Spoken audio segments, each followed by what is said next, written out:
Welcome to the Triple Play Sports Podcast with your hosts, Christian Perino and Tristan Barnes. Today is June 15, 2026. Tristan, how you doing, my man? I'm doing good. Excited to get into the podcast today. There's a lot of championships to talk about in various different sports. So that's going to be a pretty good topic. So without further ado, let's get straight onto it. Yeah, I agree. There's so many championships going on, and yeah, I can't wait to talk about it.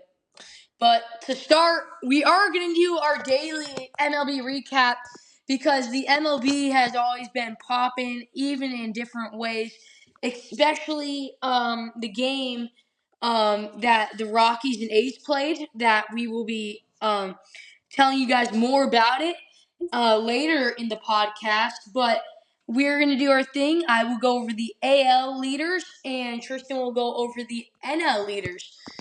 So let's do it. To start off, I will go in the AL. My New York Yankees have officially taken a one-game lead in their division. It has been the first time this month.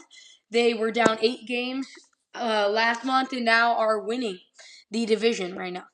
Currently, the Chicago White Sox are tied with the Cleveland Guardians for the number one ranked team in the AL Central. They are both, or Chicago is 38 and 32, and Cleveland is 39 and 33.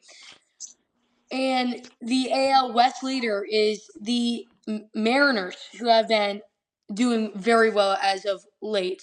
Not a good last 10 games, but they have been picking up the pace lately. They are 37-36. They're one game over 500, and that is the only team over 500 in the AL West. Tristan, that is the AL leader. Why don't you go over the NL? The NL, still the Atlanta Braves, as we talked about before, are still leading the NL East at 46-25. The Phillies have soared all the way up to second at 38 and 33. In the Central, Milwaukee leads it at 43 and 26. St. Louis and Chicago are neck and neck for second, with St. Louis holding a one-game lead. In the West, it's the Dodgers by a couple games. The Padres climb back up to second. Diamondbacks are a pretty close third. So the NL is very close. Yeah, they're definitely very close. It's still so much season left. But yeah, that's the leaders of the AL and the NL. Tristan, I want to talk about our triple play player of the week. I know we didn't talk about this before the podcast, but I do have someone in mind that I want to go, and then you can get yours pulled up. He's actually on the San Diego Padres, like you were saying, that they finally climbed back up to second after having a pretty rough May. They weren't doing too well, really bad offense, but this guy has really turned the team around.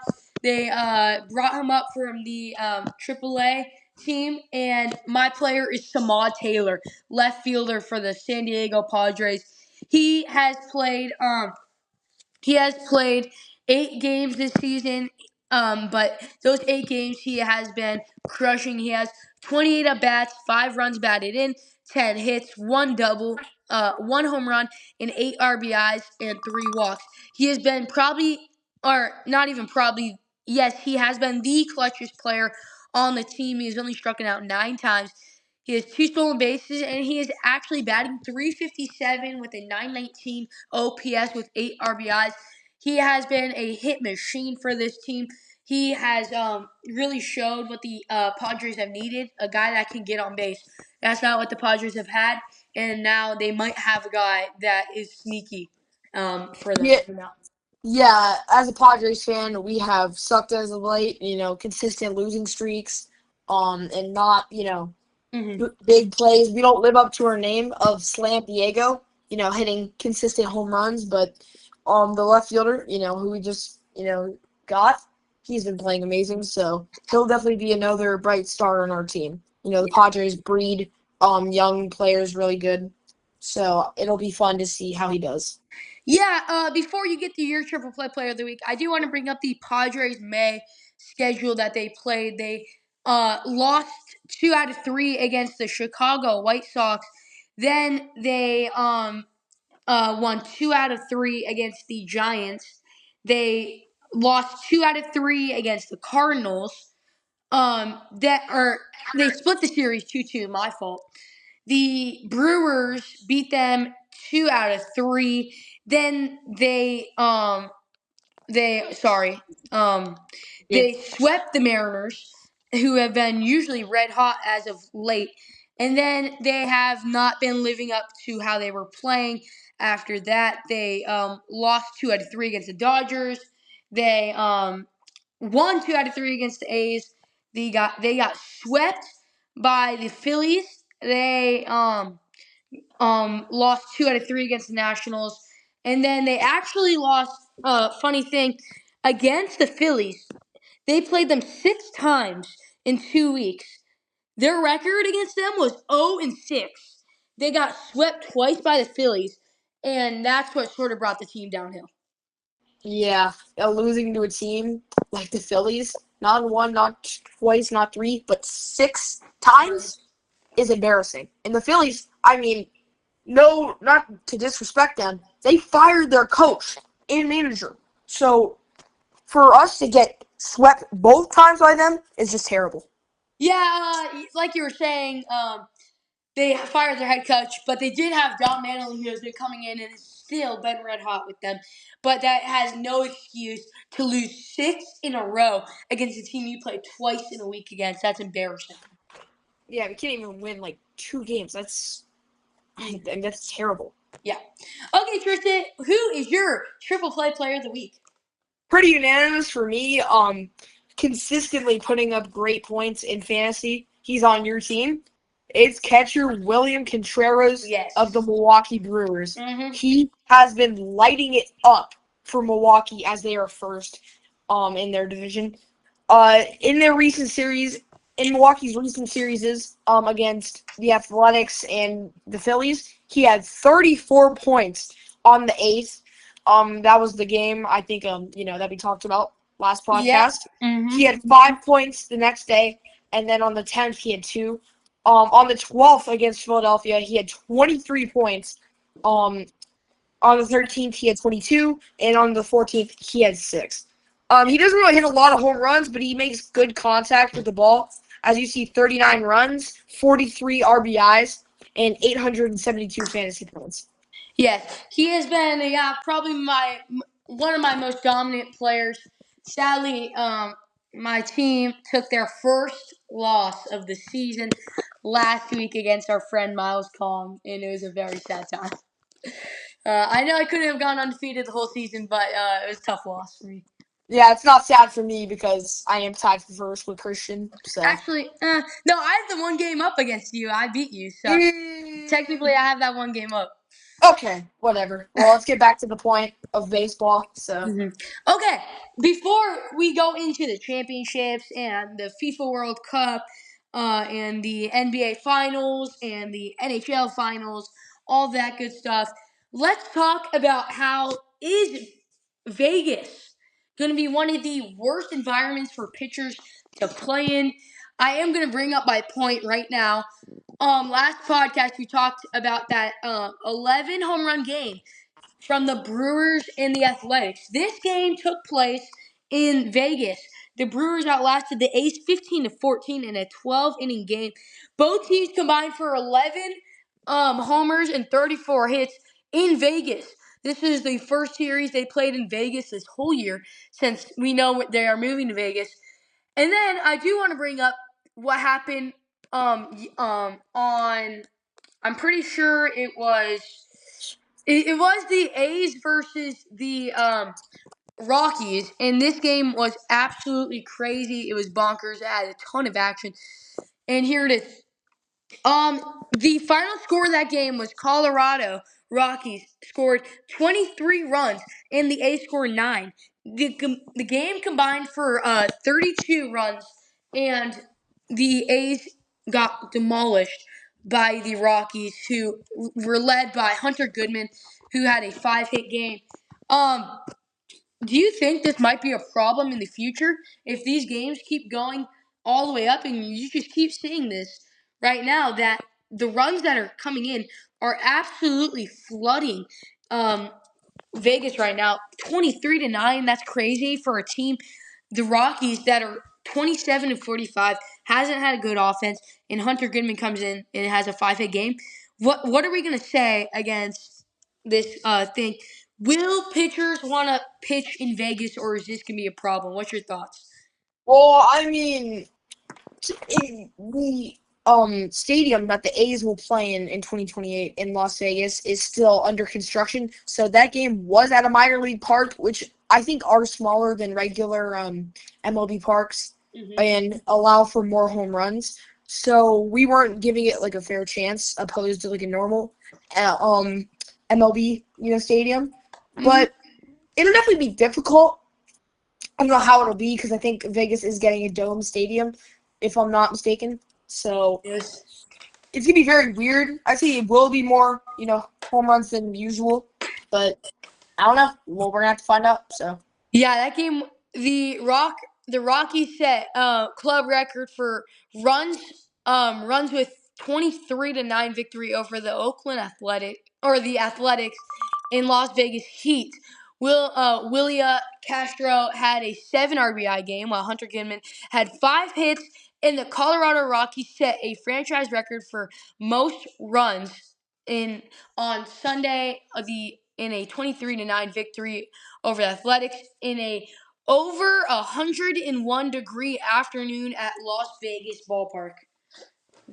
yeah, I could definitely not play baseball, let alone make any sport at 101 and 110 degrees. I mean, I've had 101 football games before, but doing that for 9 straight innings Yeah. is immaculate. Yeah. So Vegas is definitely going to have the advantage over other teams by being used to the heat. So that'll be good for them. Yeah, hopefully it'll be good for them. It's just 101. That's crazy. Well, Tristan, I do want to get into something that happened a couple days ago. On Saturday, the New York Knicks, have finally done it for the first time. They have or not the first time, but a first time in a long time. It is finally done. Jalen Brunson and the New York Knicks win the NBA Finals. The first title since 1973. How is this possible? Anything's possible in sports. I mean, despite the circumstances.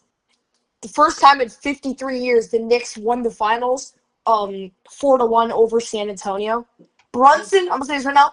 Brunson put the team on his back. Yes. He had 40, I think 5 points in that last game. The rest of the Yes. team had like 48.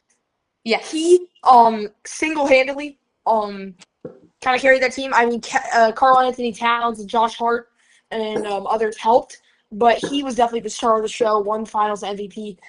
The Knicks, they just had an amazing roster. They had the heart. They outplayed everyone, including my Cleveland Cavaliers.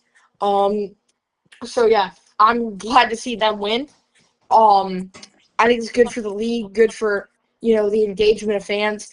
Also, PSA: don't go to New York right now. The streets are probably filled with people, and yeah. Yeah, it So was filled. Yeah, you're completely correct. Jalen, the stud Brunson, he had 45 points. The rest of the team had not even or none of them came close to that many. The San Antonio Spurs that was the biggest choke job I have ever seen in my life. The amount of times they came back almost every single game. They came back 4 games. Every game they won, they came back and won it. And that's just insane. You could see the game on it was game 4. Game 4. The Knicks completely rallied from 29 points down. And this wasn't just a whole game thing. This was insane.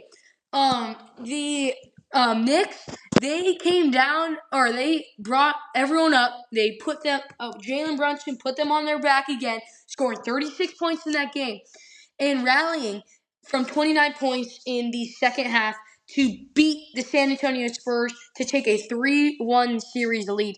Tristan, what do you think was the capital or the number one thing they needed to complete that comeback?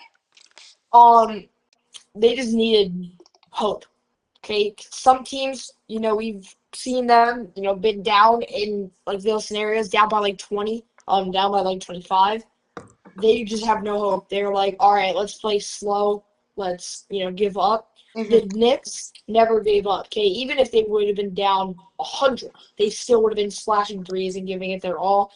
It's just the Knicks' grit to always make it a competition, to always be in the game. Is what won them the finals. So. Yeah, it's insane. Jalen Brunson, Master Jedi Brunson, has been absolutely insane the whole season. And seeing the Knicks finally win one, it brought New York to tears. As a sports fan, I don't really watch a lot of basketball, but I do follow it a little bit. I don't really have a favorite team, but a lot of Yankees fans are Knicks fans, so it sort of just brought a good vibe to Yankees games too. So it was like, you know what, that team won, King of New York, Jalen Brunson.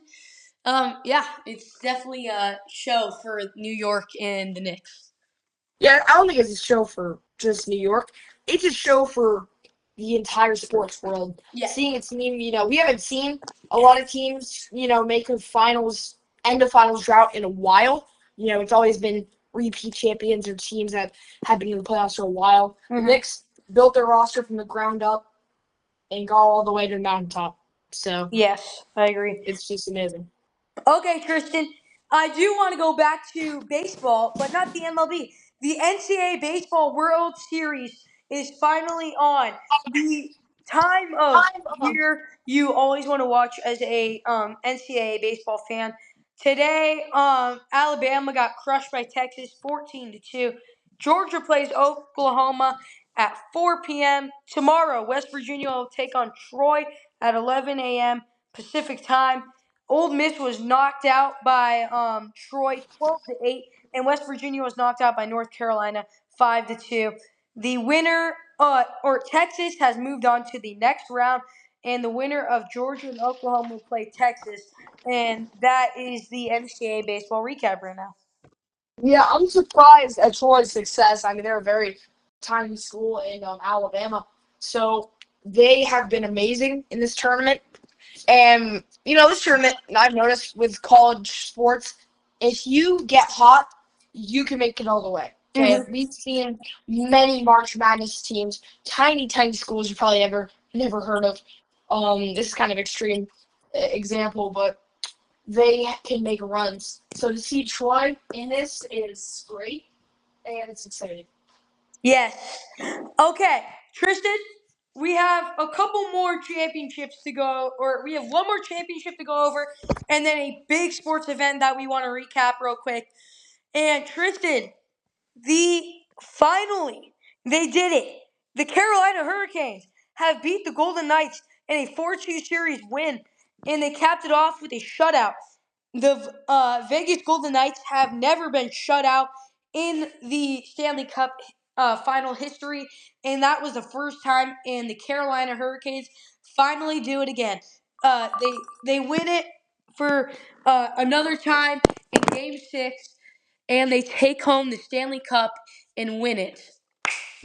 Yes. Yeah, I don't know much about hockey. As you can see, I'm definitely not a hockey fan, but I noticed Carolina, they make it so close every year, and they can never pull through. Vegas won the title a couple years ago. So another kind of, people's champion that people are rooting for, in my opinion. So it's glad to see them win. Carolina usually doesn't have that much sports success. I mean, the Panthers, Hornets are not really that good. So they put the state of Carolina, North and South Carolina, on their back. So yeah, I just want to say they've breezed through the playoffs. Carolina wins their first series 4-0 against the Senators, and then they play the Flyers and win 4-0, so 2 sweeps in a row. Then they play the Canadians and win 4-1, their first loss. and then they beat the Vegas Golden Knights 4-2. They only had 3 losses the whole entire tournament, and that's just insane for a team to do that well in playoffs and then win it in the finals. Yeah, it's good to see them pull through of the Yep. playoffs and just complete it. So Yes. Okay, Tristan, we are on to our last thing of the day. The FIFA World Cup. Everyone, one of the biggest sports events, if not the biggest sports event in the world. This happens every once in 4 years. Me and Tristan will pretty much never go over soccer, but this time we will. We're just going to go over our Team USA to give us an update. Tristan, why don't you go through that game? yeah, on Friday, the USA played Paraguay. They're from South America, and we won 4-1. Yes. The U.S. in their last World Cup scored 3 goals the entire tournament. We scored 4 in one game. Yes. That was pretty impressive. Bobadilla, he had a goal in the 7th. Forlan Balajon, sorry, I'm screwing up with these names, had a goal on the 31st. Another penalty goal was awarded. And Giovanni Reina had a goal in the 98th minute. So our offense was just on fire. All we played as a team. It was amazing to see us, our country win. We're not usually good at soccer, so Yeah. yeah. Yeah, I do want to go over one of their guys. These guys just go over a lot of things and they're really good at this. But a lot of just accurate passes. They had a good possession. They're winning the possession game. They had the ball 65% of the time versus the other team had 35. They had 6 shots on goal while they only had 1. We had 3 big chances created and they only had 1. So that is how the FIFA World Cup for the Team USA has gone. I'm pretty sure, their next game, I'm pretty sure goes against Australia, if I'm not wrong, right? Yeah, we have Australia and I think Turkey on the board. So hopefully we can get a win against those two. I'm not sure they're that good at soccer, so Yeah. I mean, yeah, hopefully we can pull through, get out of the group stage and try to make a run.